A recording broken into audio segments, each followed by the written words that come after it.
¿Qué tal, amigos? Sean todos bienvenidos a su programa Hacia el Encuentro con Dios. Hace tiempo que nos estamos reuniendo y estaba a la espera y estaba pendiente precisamente este programa. Para ello nos está acompañando en esta serie de los primeros cristianos. Ya nos toca la quinta serie, vamos a decirlo, la quinta emisión de esta serie tan preciosa sobre la iglesia primitiva, y nos está acompañando, como lo anunciamos, el padre Pierre Martínez Valencia. Bienvenido, padre. Qué gusto tenerlo. Muy buenas con todos ustedes, querido Yure, queridos miembros de Nuestra Señora del Encuentro. Sí, es muy bonito seguir avanzando sobre este tema tan interesante, tan lleno también de emociones buenas para nosotros los cristianos, que nos acercamos a estos primeros compañeros nuestros, ¿no? En su tiempo miembros de la Iglesia Militante, ahora miembros de la Iglesia Triunfante. Nosotros estamos en la Iglesia Militante y esperamos con todo nuestro corazón estar también en la Iglesia Triunfante. Qué maravilla, padre. Bueno, que nos afirme esta esperanza precisamente el estar revisando la vida de estos hombres grandes de la fe, ¿no?, que nos han antecedido, y que precisamente no es porque nacieron hombres grandes solo en ese momento, sino más bien es por una correspondencia a la gracia del Espíritu Santo que está siempre disponible para nosotros. ¿Es así, padre? Así es, justamente eso. El ver su vida, como en toda la vida de los santos, es sencillamente ver el ejemplo de una iglesia que trabaja, que camina en este mundo, una iglesia que va viviendo dificultades, pero también gozos, va trabajando, ¿no?, en esta tierra de una manera, digámoslo así, como la semillita que cae en la tierra, ¿cierto?, y que se oculta tal vez así nomás a los ojos de los grandes, pero va creciendo y se va haciendo un árbol, o un árbol frondoso que puede acoger inclusive las aves del cielo, como dice nuestro Señor Jesucristo, ¿no? Qué precioso, padre, que lo que ha anunciado nuestro Señor lo vamos viendo cómo se realiza en la historia, y qué precioso también cuando eso es algo personal, ¿no? Porque podemos ser parte de ello, del reino de los cielos, del reino de Dios que tanto ha anunciado nuestro Señor. Padre, habíamos hablado en las últimas conversaciones sobre Pentecostés, y más cerca, hacia el final, habíamos hablado de cómo vivían las comunidades cristianas, cómo compartían todo en común. Me hace acordar esto también cuando los apóstoles seguían al Señor y lo dejaban todo. Probablemente lo que los apóstoles enseñaban al resto de los seguidores de Cristo en este momento de los Hechos de los Apóstoles era todo lo que ellos habían vivido en esos 3 años, padre. ¿Es así? Así es. Además, los Hechos de los Apóstoles nos ayudan a ver un poco estas figuras que tal vez no han aparecido en los evangelios y que se convierten de alguna manera también en protagonistas junto con los apóstoles de las vivencias de la iglesia, ¿no? Entonces ahora quería comentar algunas cosas digámoslo así, siguiendo, ¿no?, la historia que nos va presentando San Lucas. En esto, entre paréntesis, decir que San Lucas es un gran historiador, ¿no? O sea, no solamente es un gran evangelista, es un gran, geógrafo, sino que también, inclusive, hablando de él como escritor, es un gran historiador. Él nos cuenta una historia, él no está haciendo una leyenda, no está haciendo compilaciones desordenadas, de dichos, de comentarios y de chismes. Él ha averiguado, investigado, y entonces él está haciendo una cronología, digámoslo así, dentro de lo que se puede decir, una cronología bastante exacta de lo que va sucediendo. Claro, él va asumiendo determinadas cosas, no es que hace una cronología de todos y de todo, ¿no? Porque nos hubiera gustado que, por ejemplo, también hablase del apóstol San Bartolomé, de la vida del apóstol, o del apóstol San Andrés y dónde terminó. Claro. Aunque dice la tradición, ¿no?, que San Lucas murió junto con San Andrés. Pero, bueno, no lo tenemos nosotros escrito, ¿no? O sea, no lo escribió, San Lucas no lo escribió. Entonces tenemos los datos que él nos ha dado, y que en esos datos priman algunos apóstoles, principalmente por la cosa, digamos, por la manera de vivir, pero además por lo que él testimonia de lo que ha vivido también él, ¿no? O sea, el propio San Lucas. Entonces quiero contarte en este capitulito, ¿no?, de nuestros primeros cristianos, presentar, ¿no?, así como les he presentado por ejemplo, al apóstol San Matías, ¿no?, de los primeros capítulos, el primer capítulo de los Hechos de los Apóstoles, San Pedro, tiene que elegir porque el Espíritu Santo dictamina, ¿no?, que se siga lo que Jesucristo ha enseñado, que eran 12 y tenían que seguir siendo 12. Entonces han elegido un hombre que fue de los que estaban con ellos desde el principio, desde que todo esto ocurrió, dice San Pedro. Y ese tal es alguien que no conocíamos, ¿cierto?, que se llama Matías. Y a este lo han constituido apóstol, ¿no? Bien. Así como he presentado a él, también hay otros personajes. Y quiero solamente brevemente presentarles un personaje que aparece en los Hechos de los Apóstoles en el capítulo 4, ¿no? Se habla, ¿no?, en el capítulo 4, a ver si quieres puedes acercar a la gente, ¿no?, con tu lectura a estos textos, ¿cierto? Muy bien, En el padre. capítulo 4, en el versículo, digámoslo así, de lo que estábamos hablando, ¿no?, versículo 32 en adelante, quisiera que por favor leas todo esto hasta el final, ¿no?, hasta el final, para presentarles a un personaje muy bueno, que nos ha hecho mucho bien, y a veces nosotros no sabemos cuánto bien nos han hecho algunas personas y no las recordamos, pero es menester recordar a este gran hombre. A ver. La multitud de los creyentes tenía un solo corazón y una sola alma. Nadie consideraba sus bienes como propios, sino que todo lo tenían ellos en común. Los apóstoles daban testimonio de la resurrección del Señor Jesús con gran poder y gozaban todos de gran simpatía. No había entre ellos ningún necesitado porque todos los que poseían campos o casas los vendían, traían el importe de las ventas y lo ponían a los pies de los apóstoles y se repartía a cada uno según su necesidad. José, llamado por los apóstoles Bernabé, que significa hijo de la exhortación, levita y originario de Chipre, tenía un campo, lo vendió, trajo el importe y lo puso a los pies de los apóstoles. Muy bien, entonces, qué bonito. Son varias cosas que se dicen aquí para entender la comunidad cristiana. Eso lo hemos dicho ya la vez pasada, hemos hablado algunos versículos de esto. Sí. Eran un solo corazón, eran una sola alma, vivían unidos, ¿no?, en caridad, vendían sus bienes y los ponían a los pies de los apóstoles para que se repartieran, no al estilo comunista, no al estilo de Marx o de Engels, ¿no?, o de tal vez de Lenin, que no sé si lo hacían realmente así, pero que en una especie de igualitarismo, ¿no?, de igualitarismo comunista, ¿no?, a todos lo mismo, ¿no?, sino que Claro, no es a así. cada uno según Aquí su dice. necesidad, ¿no?, según su necesidad. Qué importante, padre, ¿no? ¿Cuál es la medida para repartir las cosas? Y es según la necesidad, ¿no? Claro, según la Qué necesidad, importante. no según el engreimiento o la codicia o el amiguismo o la argolla, ¿no?, sino según la necesidad, ¿no? Hablar de Cristo y de los apóstoles y de la iglesia, que es una comunidad, no un comunismo, son dos cosas totalmente distintas, ¿no? Pueden aparentemente, ¿no?, mostrarse en algunas cosas similares, aparentemente, ¿no? Porque, por ejemplo, en una comunidad, ¿cierto? Ahora las comunidades religiosas realizan un poco lo que era la comunidad primitiva de Jerusalén, ¿no?, donde entregan sus bienes y viven todos en una familia. Pero en esas sociedades es una cosa muy distinta, porque se viven cosas en común, se vive una vida común, y se vive vida comunitaria, pero no se vive en comunismo, no es para nada así. Ahora bien, la comunidad entonces vivía en una gran comunidad, hermosa comunidad, donde los bienes estaban puestos al servicio de los demás y no se ponía el hombre al servicio de los bienes. Una cosa que nos hace ver Hechos de los Apóstoles. Segunda cosa, se entregaban a los apóstoles porque ellos eran los que dirigían la comunidad. Muestra entonces la potestad de los apóstoles, ¿no? Los apóstoles tenían potestad sobre estas cosas. Hay un régimen. De eso habíamos hablado un poco más atrás en el capítulo pasado.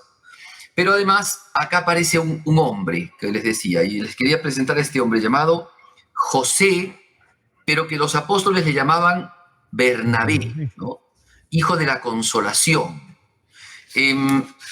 ¿Por qué hijo de la consolación? Porque era un hombre muy bueno. O sea, Bernabé era un hombre muy bueno. Y es interesante porque, claro, no nos cuenta San Lucas todo lo de Bernabé, pero los actos, los gestos, las cosas que hace Bernabé, la docilidad que tiene Bernabé, es realmente impresionante, ¿ya? A ver, voy a contarles solamente dos cosas. Claro que después daremos más noticias acerca de él cuando hablemos ya más particularmente de la vida de San Pablo. pero San Bernabé es un chipriota, primero hay que entender bien, era un chipriota, por tanto era un judío helenista, ¿cierto? O sea, no era un judío que era de Palestina, sino un judío que venía de otro lado, como así también lo era San Pablo. Era un chipriota levita, ¿ya? Los levitas, acuérdense, dentro del pueblo de Israel, Sí. era un grupo que en principio, ¿cierto?, estaba por la ley de Dios dedicado al sacerdocio, al templo, ¿cierto? Entonces eran sacerdotes, ¿cierto? Algunos, los levitas, eran los que trabajaban de alguna manera en las cuestiones del templo. No era una gente, o sea, no eran pescadores, no eran agricultores, no eran comerciantes, sino eran hombres dedicados al templo del Señor. Por tanto, eran estudiosos, eran gente que se dedicaba a oración, al estudio de la Escritura, era gente que estaba dedicada a la vida, digámoslo así, de la religión judía, de la ley. Entonces, era un hombre distinto, ¿ya? Era un hombre distinto, era una persona posiblemente estudiada, ¿no? O sea, estudiosa, que había estudiado distintos tipos digamos, corrientes dentro del judaísmo. Encontramos entonces la figura de Bernabé. Bernabé es un hombre, ¿cierto?, que pertenece no a los grupos de Palestina, sino que es un chipriota y es un levita. Hay que acordarse que los levitas eran hombres dedicados al templo de Jerusalén. Muchos de ellos ejercían el sacerdocio, sumos sacerdotes, al estilo de Zacarías, ¿no?, que era sumo sacerdote del templo de Jerusalén. Él era un levita, por tanto, por el mismo oficio, tenían que saber los ritos y la vida de Israel, la vida religiosa de Israel. Entonces era un estudioso. No era un pescador como San Pedro o como alguno de los otros apóstoles, sino que era un estudioso. Ese era Bernabé. Un hombre bueno, hijo de la consolación, porque además se entiende que Bernabé es un hombre, digamos, al llamarlo hijo de la consolación, ya los apóstoles hacían ver de que su misma presencia había traído consuelo a la comunidad cristiana, ¿no? Había traído alegría y consuelo a la comunidad cristiana. Era un hombre bueno, ¿no? Era un hombre bueno. Por eso es que dicen, hablan de él, porque podrían hablar de otros más, pero hablan de él. También ponen el caso de otros, ¿no?, de Ananías y Zafira, que por el contrario, en orden a ese tema de entregar los bienes, se portaron mal. No quiero detenerme mucho en eso porque hay muchas cosas por decir aquí, pero en cambio Bernabé no. Él tenía un campo, dice, y vendió su campo y dio los bienes, ¿no? O sea, hizo lo que Jesucristo había dicho. Quieres ser perfecto, vende todo cuanto tienes, ¿no? Entrégaselo a los pobres, luego sígueme. Entonces, eso es lo que hizo Bernabé. Entonces ya mostraba él una actitud muy, muy del Evangelio, muy buena, como para poder, una actitud muy buena, digamos, evangélica, ¿no?, como para manifestar, ¿no?, la vida, esta vida de la iglesia primitiva. Entonces esa es la primera cosa que debemos de decir, ¿sí? Presentarles a Bernabé. Ahora, como les digo, posteriormente veremos cómo Bernabé se porta en la comunidad cristiana, qué importante que es la vida de Bernabé. Adelanto dos cositas solamente. Bernabé es amigo de Pablo, de San Pablo. Y Bernabé va a ser después enviado a la comunidad de Antioquía y va a ser un gran misionero en la comunidad de Antioquía. Entonces, solamente adelanto esto como para que después veremos con más detalle qué quiero decir con este asunto de Bernabé y de la vida que llevó junto también al apóstol San Pablo. Siguiente punto que quiero tratar aquí es acerca de la experiencia ya de las persecuciones, que es, digámoslo así, el siguiente capítulo, ¿no?, del Evangelio, de los Hechos de los Apóstoles, ¿no? O sea, después viene un poco la cuestión de Zafira y de su esposo, viene después la cuestión de los prodigios que hacían los apóstoles, ¿no?, los milagros y el gran testimonio que tenían entre la gente. Después se habla del arresto de los apóstoles, porque después de que fueron arrestados primero Pedro y Juan, después van a ser arrestados todos los apóstoles, como un primer acto, ¿no?, digámoslo así, de justicia, ¿no?, de parte de las autoridades judías.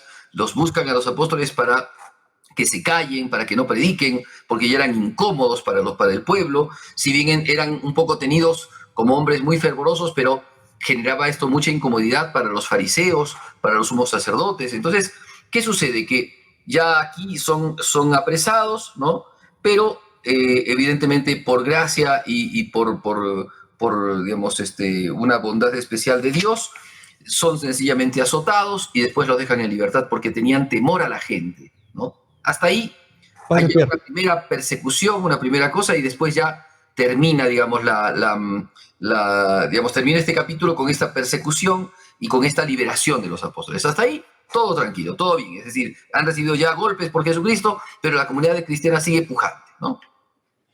Padre Pierre, antes de avanzar, o sea, bueno, sí comprendo que no quería usarse demasiado en el hecho de Ananías y Zafira, ¿no? Estos esposos, pero yo quería preguntarle un poco qué enseñanza nos deja esto, ¿no? Ya usted ha mencionado el hecho de la potestad, por ejemplo, que tenían los apóstoles respecto a los bienes que tenían las personas, y es un hecho muy llamativo, lo que sucede con este matrimonio, ¿no? Además que en el anterior capítulo usted anunció que quería hablar de ellos también, y precisamente ahí me llamó la atención, recuerdo aquí en los Hechos de los Apóstoles como cuando nuestro Señor en el Evangelio predicaba acerca del reino de los cielos y decía, se parece, hacía una analogía, ¿no? Se parece al hombre que encuentra un tesoro, entonces compra el campo donde está enterrado este tesoro y después lo vende, bueno, más bien lo compra para sí, ¿no?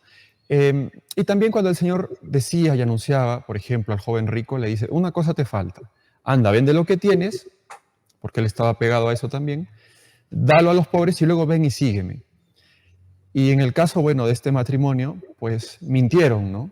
Mintieron, habían dicho un precio, no era el precio real, habían anunciado que estaban entregando todo, y es así como ellos fallecen. Yo quisiera, Padre, que al volver de este corte pequeño que tenemos a continuación, que nos diga un poco cuáles pueden ser las enseñanzas que podemos sacar de esto, ¿no? Bien. Bien, gracias, Padre. A todos los que nos están acompañando en esta emisión, les invitamos a que sigan con nosotros. Estamos desarrollando esta apasionante fase de los primeros tiempos de los cristianos y estamos viendo, como bien lo dice el Padre, son hechos. Es Lucas, el autor, un gran historiador. Ya volvemos.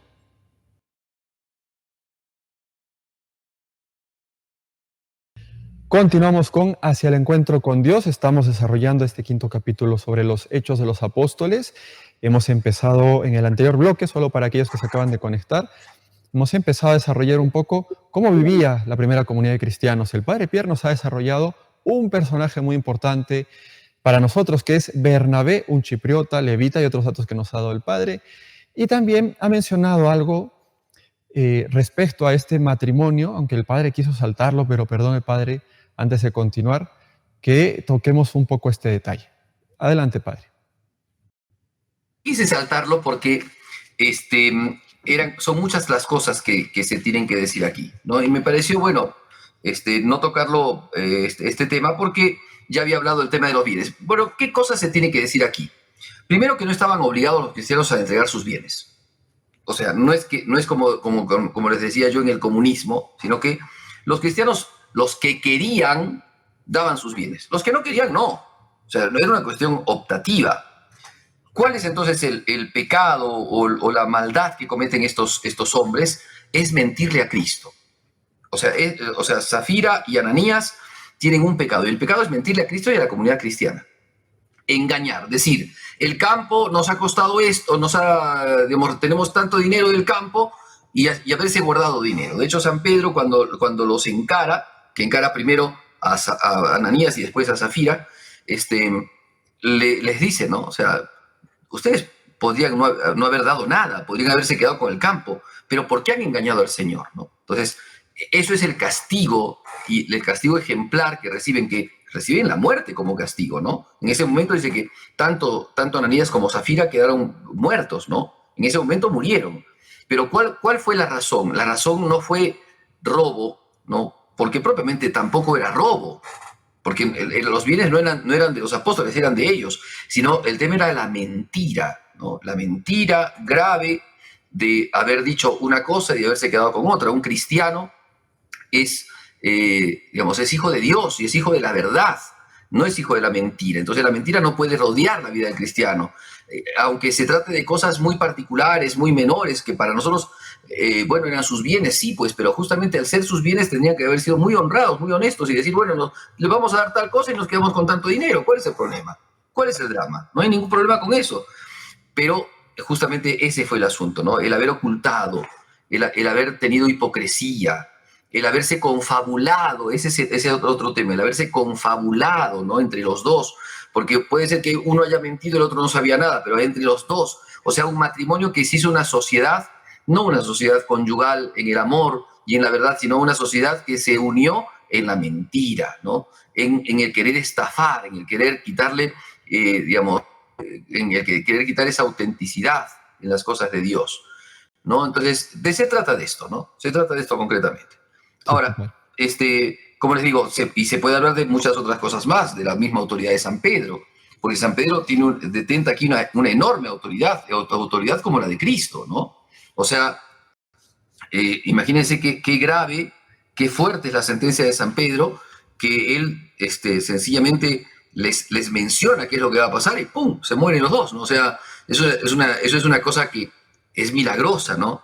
Y dice que los cristianos quedaron realmente sorprendidos con esto, ¿no? Quedaron sorprendidos. O sea, como llenos que de temor, ¿no? a la comunidad le entró, claro, el temor de Dios, ¿no? Porque con Dios no se juega. Bueno, bien, es eso, ¿no? Muy bien, ahora quiero pasar a otro punto, que es el capítulo 6, ¿ya? En el capítulo 6 se ve una comunidad cristiana ya más grande, ¿no? Que tiene más, más personas, más miembros, ¿no?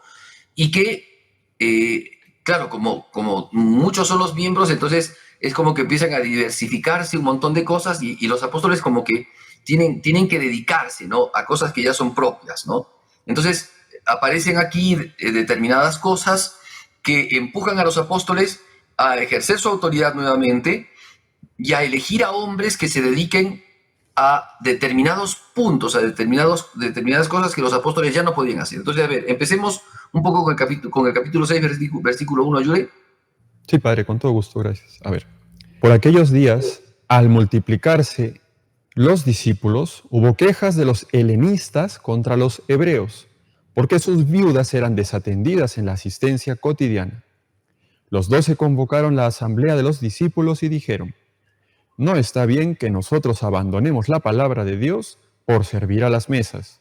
Por tanto, hermanos, buscad entre vosotros a 7 hombres de buena fama, llenos de espíritu y de saber, y los pondremos al frente de esa tarea.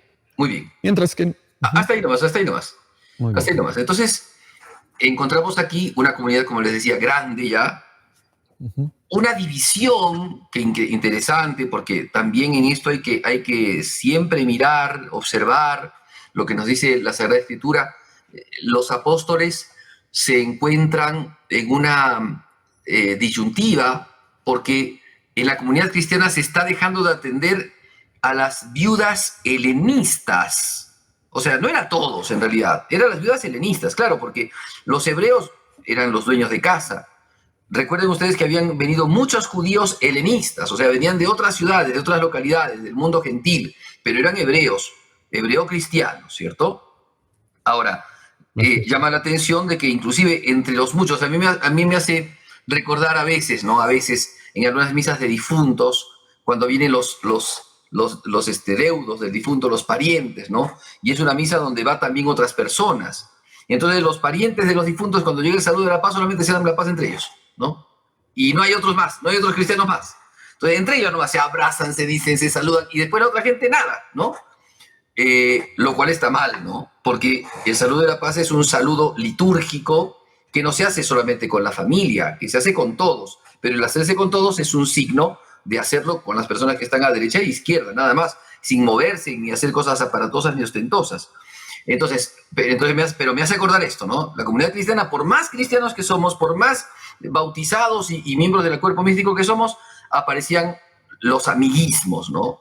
Los hebreos, es decir, los cristianos hebreos, entre ellos, ¿no? Se van atendiendo, pero a las pobres viudas helenistas, que son cristianas, que vienen de otras regiones y que se han quedado en Jerusalén para rendirle culto a Dios y para estar al servicio de Cristo, no les dan importancia. Entonces es menester poner orden. Ya los apóstoles te das cuenta, entonces es una cuestión de jerarquía, de organización, y para esto entonces, iluminados por el Espíritu Santo, se dan cuenta que es necesario otro ministerio, otro ministerio, ¿no? Es interesante esto porque esto habla de cómo Cristo ha subido al cielo, pero los apóstoles, al tener la luz de la revelación, al ser ellos los portadores de la revelación de Cristo, tienen justamente la potestad de poder programar, determinar, armar pastoralmente, pero también de manifestar la vía que tiene que seguir la iglesia, ¿no? Entonces, es importante que nosotros, nos dediquemos a la oración y a la predicación de la palabra. Esa es la función de los apóstoles.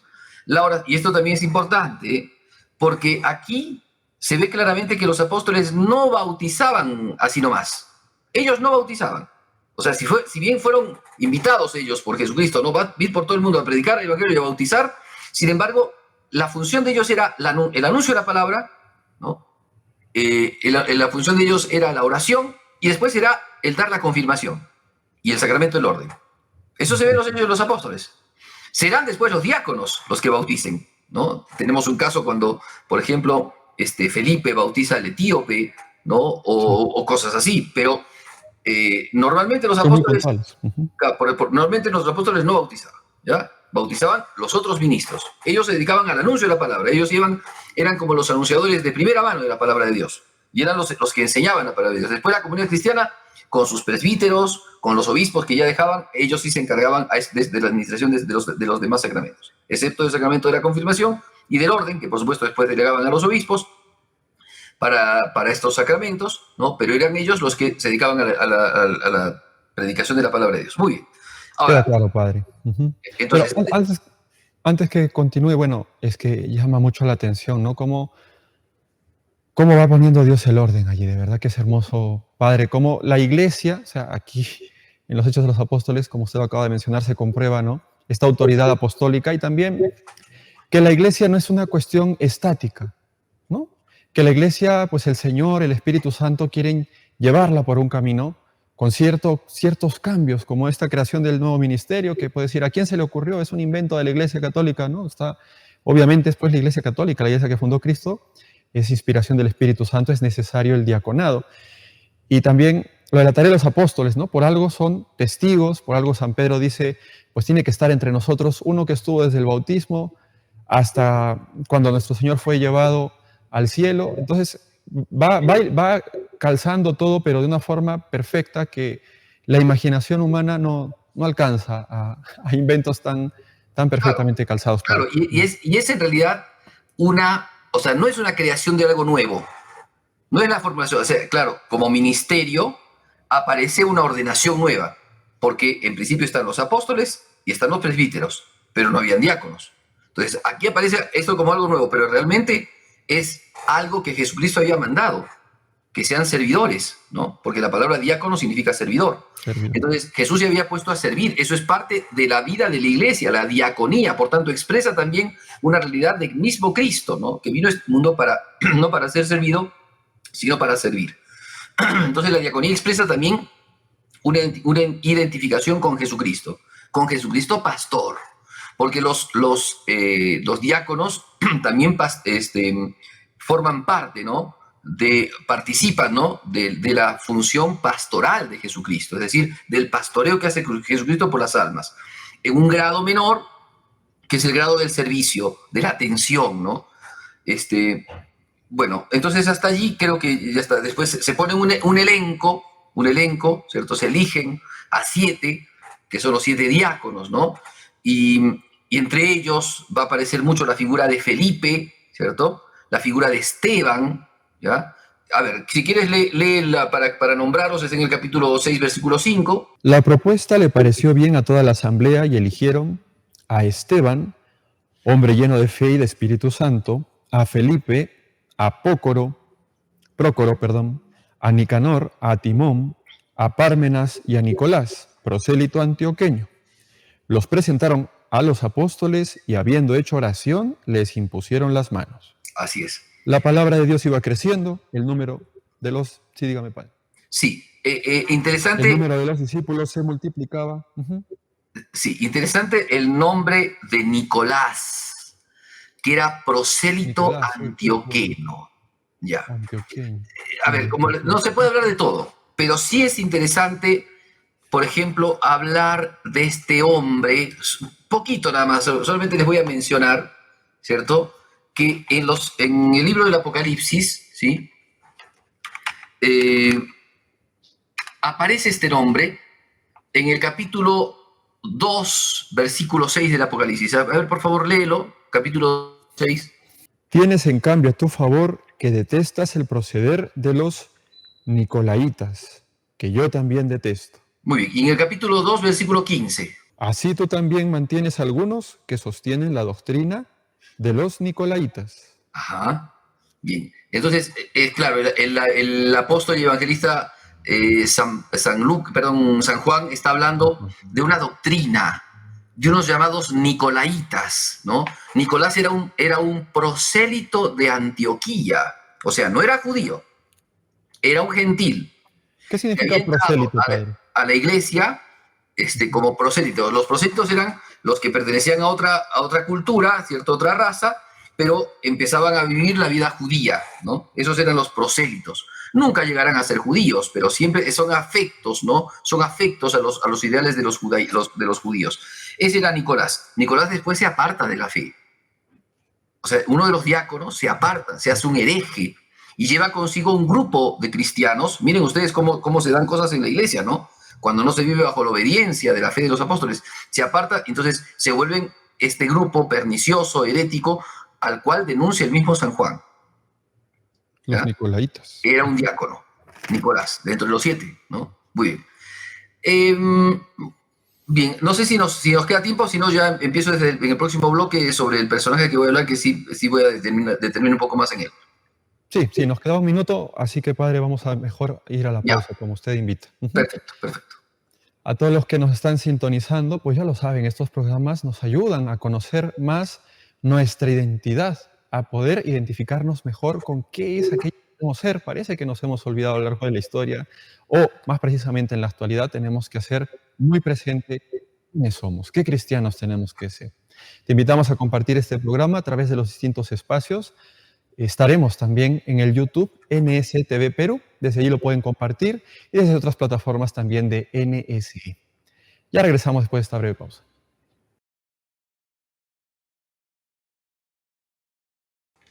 Ya estamos de nuevo con ustedes. Retomamos este tercer bloque con el padre Pierre, que nos está ayudando a desarrollar este programa. Padre, ¿cómo va calzando todo? Y voy captando un poco mejor porque usted al empezar el programa quiso tocar a Bernabé, a este común de los bienes, y después nos va a hablar de los diáconos, ¿no? Cómo se hace esta tarea del diaconado tan ardua, por así decirlo, y hacía falta manos especializadas en esa tarea para que los apóstoles también pudieran seguir su misión. Antes de irnos habíamos mencionado también los nombres de estos 7 diáconos. Díganos, padre. Sí, entonces hablábamos de los 7 diáconos. A ver, el tema es que tenían que dedicarse a la atención de las mesas, ¿cierto? O sea, ¿qué es la administración? Porque la atención de las mesas es la administración concreta, determinada de los bienes temporales. De eso se trata, ¿no? O sea, el ecónomo, el gestor, el administrador, el almacenero, todas esas cosas, ¿no? No las hacían ya los apóstoles, tenían que dedicarlos a otros. Pero a otros que pusieran orden, porque acuérdate de que la cuestión era que había un desorden, y un desorden que dividía a los cristianos entre los cristianos de la gentilidad, o sea, los cristianos judíos, todos eran de raza judía, en principio, excepto el prosélito Nicolás del que hemos hablado. Pero todos eran judíos.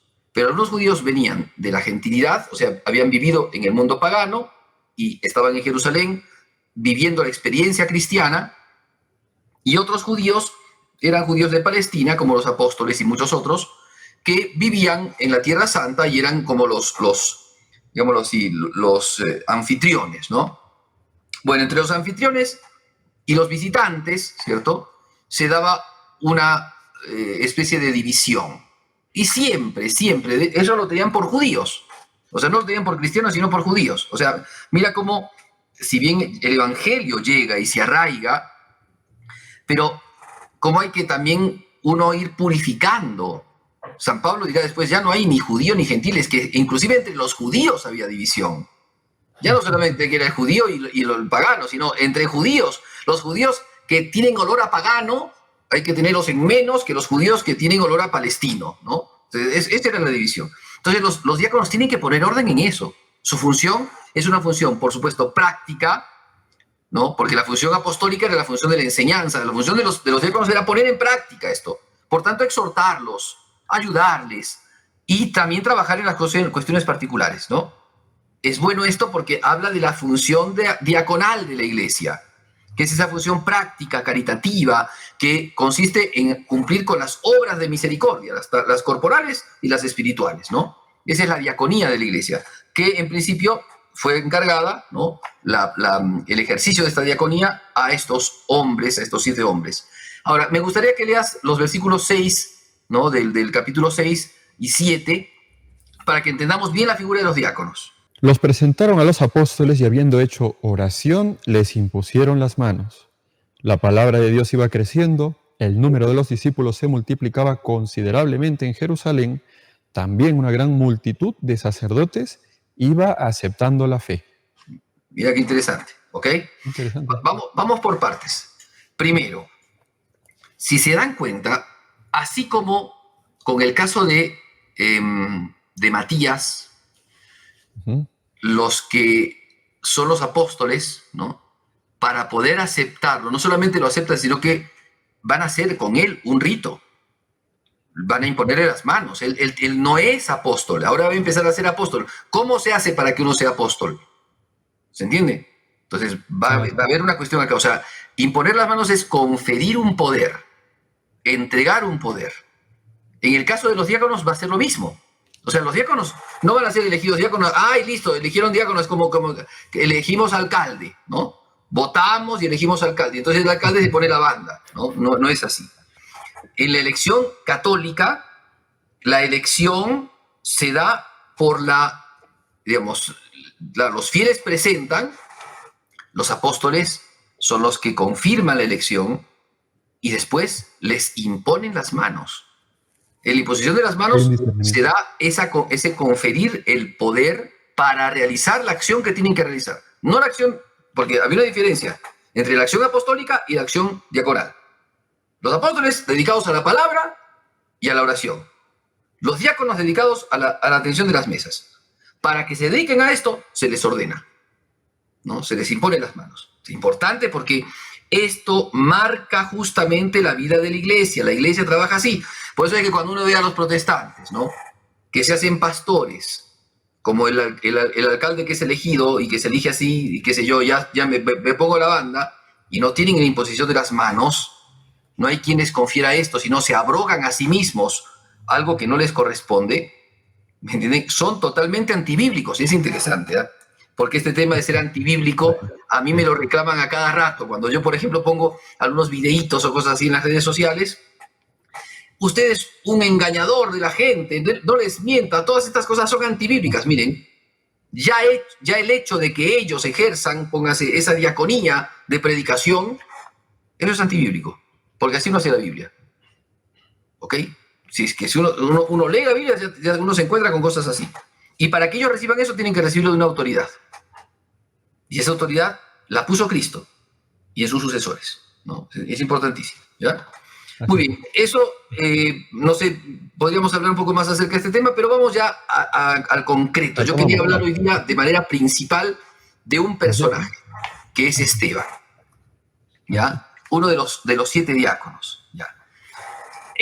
Quisiera que leas un poquito lo que dice, bueno, sin olvidarnos de lo que dice también antes el texto del capítulo 6, versículo 7, que iba creciendo mucho, se multiplicaba grandemente el número de cristianos y que también una muchedumbre de sacerdotes, o sea, ya no son pescadores, ya no son agricultores, ahora son sacerdotes, pertenecían a los levitas, pertenecían a un grupo ya de intelectuales. Ya no es gente, digamos, de la condición de los que no saben leer, de los que no saben, ¿me entiendes? De los que predican muy rudimentariamente, tal vez. No, son ahora gente estudiosa, gente que sabe, y un montón. ¿ya? Claro, son personajes muy importantes dentro del judaísmo, digamos, son una clase alta, y además trabajan a servicio del templo, ¿no? Claro, y dice una numerosa muchedumbre. Sí, Porque realmente los levitas eran una muchedumbre, o sea, había muchos sacerdotes levitas, ¿eh? O sea, había muchos sacerdotes en el templo de Jerusalén. No es que habían 4 o 5 nada más, sino habían muchos sumos sacerdotes, ¿eh? O sea, el oficio sacerdotal estaba dividido y a veces le tocaba al sacerdote cada 3 años, cada 4 años ejercer su ministerio. O fíjese sea, una cuántos vez son. al año, cada 4 años. Entonces eran muchos, por eso es que estaba bien dividido, ¿no? Para que todos lo hicieran, pero por eso es que también todos sabían cómo hacerlo, pero para el ejercicio no era como los sacerdotes de hoy día, que todos los días celebramos misa y a veces vinamos, ¿no? Sino que ellos a veces una vez al año, perdón, una vez cada 3 o 4 años ejercían su ministerio. Wow. ¿Ya? Por eso se sabe que eran muchos, entonces muchos sacerdotes se sometían a la fe. Y de eso, por eso también se puede decir de que no todos pues, los sacerdotes estaban coludidos contra Jesús, no todos los sacerdotes era gente corrompida. Eran normalmente una camarilla que estaba mal, ¿no? Que vivía para el dinero y para sí mismos, ¿no? Muy bien, entonces ya está, hasta ahí eso. Vamos ahora al capítulo 6, versículo 8 en adelante. Esteban, lleno de gracia y de poder, realizaba grandes prodigios y signos entre el pueblo. Se presentaron a algunos de la sinagoga llamada de los libertos, cirenenses y alejandrinos y otros de Cilicia y Asia, y se pusieron a discutir con Esteban, pero no eran capaces de enfrentarse a la sabiduría y al espíritu con que hablaba. Entonces sobornaron a unos hombres para que dijeran: hemos oído a este pronunciar palabras blasfemas contra Moisés y contra Dios. De esta forma, amotinaron al pueblo, a los ancianos y a los escribas, y vinieron de improviso, le prendieron y le condujeron al Sanedrín. Presentaron entonces testigos falsos que declararon: este hombre no para de hablar en contra del lugar santo y de la ley, pues le hemos oído decir que Jesús, ese nazorio, destruiría este lugar y cambiaría las costumbres que Moisés nos transmitió. Fijando en él la mirada, todos los que estaban sentados en el Sanedrín vieron su rostro como el rostro de un ángel. Muy bien, hasta ahí nomás. Qué Esteban. llamativo, padre, ¿no? Tan buenecito Esteban. Es interesantísimo. Entonces, primero, Esteban. ¿Quién era Esteban? Ay, ay, ay. Esteban, dice, estaba lleno de gracia y de virtud. Claro, hay que entender que el término virtud no es un término como lo entendemos nosotros. Nosotros cuando tenemos de alguien virtuoso sabemos que es una persona que obra el bien, digamos que es, que tiene las virtudes cristianas, ¿no? Caridad, esperanza, tiene, por ejemplo, servicialidad, perseverancia, disciplina, etcétera, ¿no? Pero no, Esteban, al decir que tenía virtud, la palabra virtus viene del término fuerza, ¿no? Tiene una fuerza impresionante en su predicación, porque estamos hablando de cómo hablaba, ¿no? Estaba lleno de gracia y de una capacidad impresionante.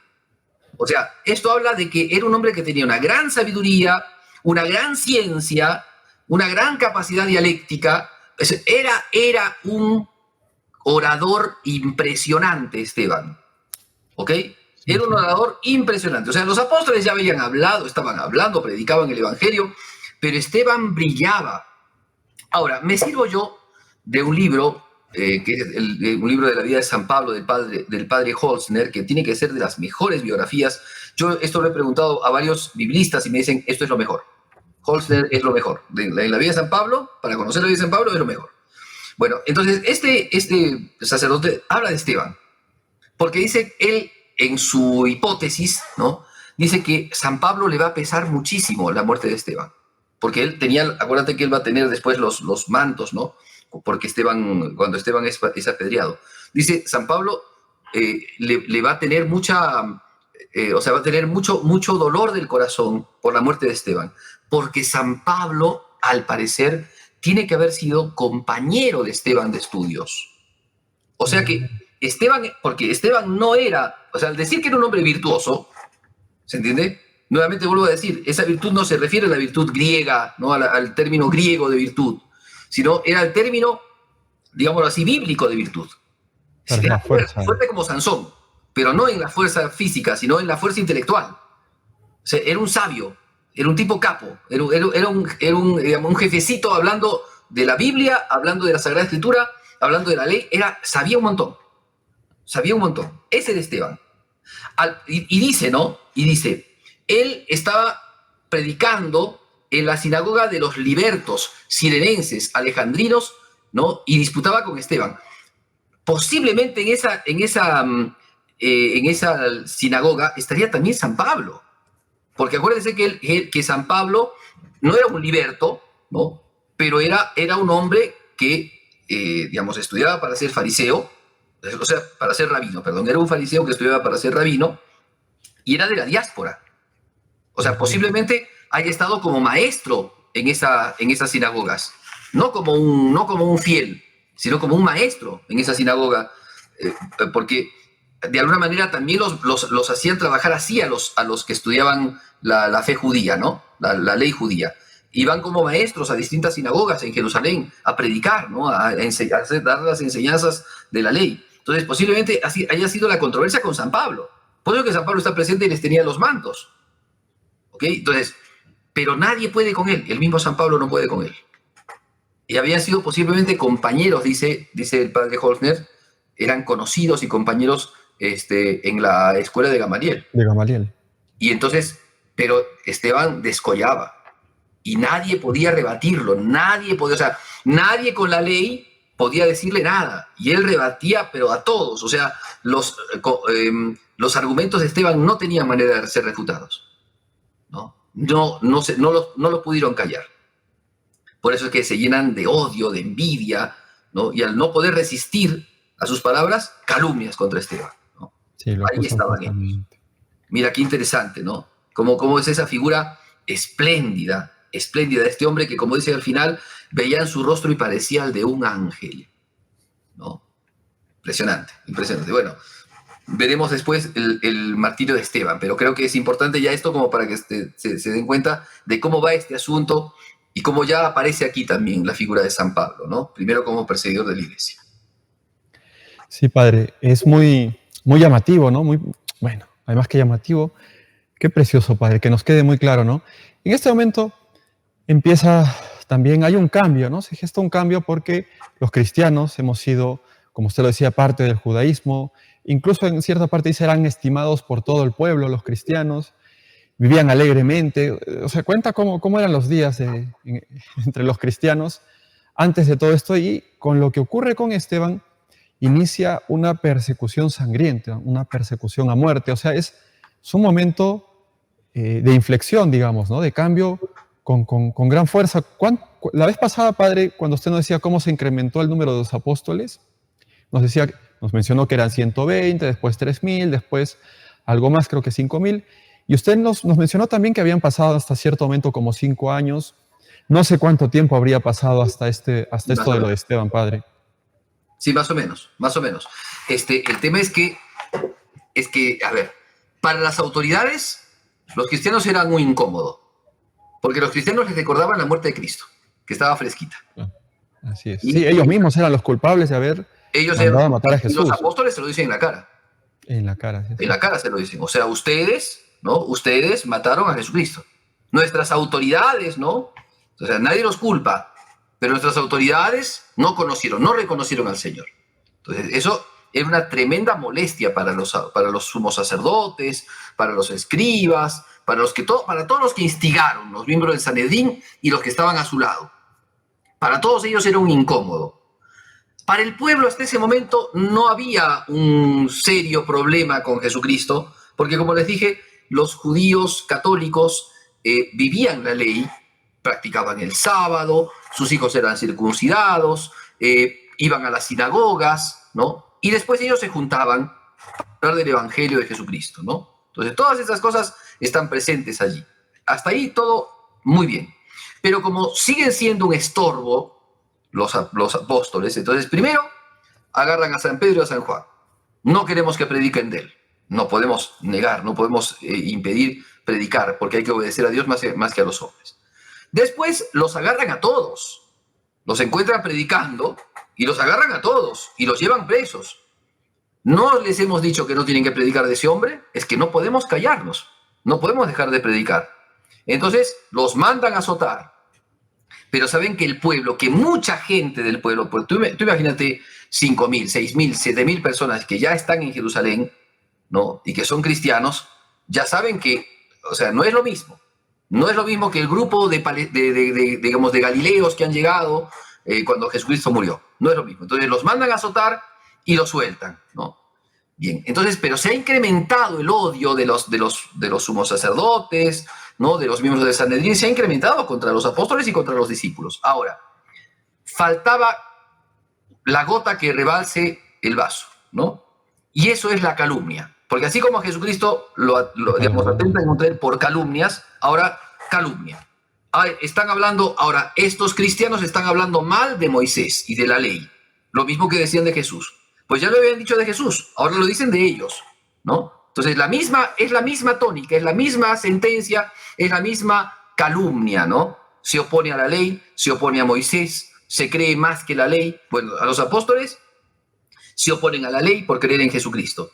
Siguen a un tal Jesucristo que para cómo nos echan la culpa de que lo hemos matado y de que él era el Mesías. Nos echan la culpa, eso es un farsante. Y están calumniando porque están negándose a la ley, porque están quitándole fuerza a Moisés, están hablando en contra de Moisés y contra Dios y contra el templo y contra todos. Ya está. Suficiente. Se levantó la persecución. Porque a la gente le hacen creer que están en oposición a la ley. Y ya a partir de aquí empieza todo, ¿no? Padre, bueno, que quede sentado, ¿no? Que nos quede claro cómo ha ocurrido esto y gracias por enfatizarlo y subrayarlo. Algo que no me gusta tanto decirle, sobre todo cuando llegamos a un punto cumbre, es que nos gana el tiempo, ya estamos por excedernos del tiempo, así que le invito, Padre, para que en el próximo capítulo de esta serie podamos empezar retomando esta parte, ¿no? Porque además que es muy importante, pues tenemos que tener claras las cosas, ¿no? Cómo se suceden y poder entender en qué situación vivían los cristianos, como ya lo ha mencionado usted, y cómo es que se va gestando a imagen de nuestro Señor esta persecución que había cesado. Es verdad que para el Sanedrín era incómodo siempre los cristianos, pero poder entender bien estos detalles, ¿no? Porque en los capítulos que hemos visto hasta ahora se va viendo un poco de esto, matices, pero no sé si lo podríamos sí, claro. Además tenemos que hablar del martirio de Esteban, de la predicación que le da a Esteban, que es una nueva... Tremenda predicación. Y es una embestida también tremenda, porque con las luces, porque te he dicho, justamente ahí se ve las luces y la virtud de Esteban, ¿no? Entonces ya está. Y después veremos el martirio de Esteban y lo que pasa posteriormente, ¿ya? Muy bien, Padre. Bueno, lo anotamos entonces y nos quedamos muy emocionados por eso, Padre. Antes de concluir, Padre, le pedimos por favor su bendición. El Señor Todopoderoso les bendiga en el nombre del Padre, del Hijo y del Espíritu Santo. Amén. Amén. Muchísimas gracias, Padre Pierre, por su compañía el día de hoy en el programa. Ya nos estamos encontrando, Dios mediante, en una próxima emisión. Y a todos los amigos que nos han sintonizado el día de hoy, les invitamos también a aprovechar todos los contenidos de NSE, a que nos encomendemos a estos grandes cristianos, hermanos nuestros mayores en la fe, especialmente a San Esteban, a quien hemos empezado a tocar el día de hoy. No se olviden, NSE, 30 años, sembrando esperanza. Hasta la próxima.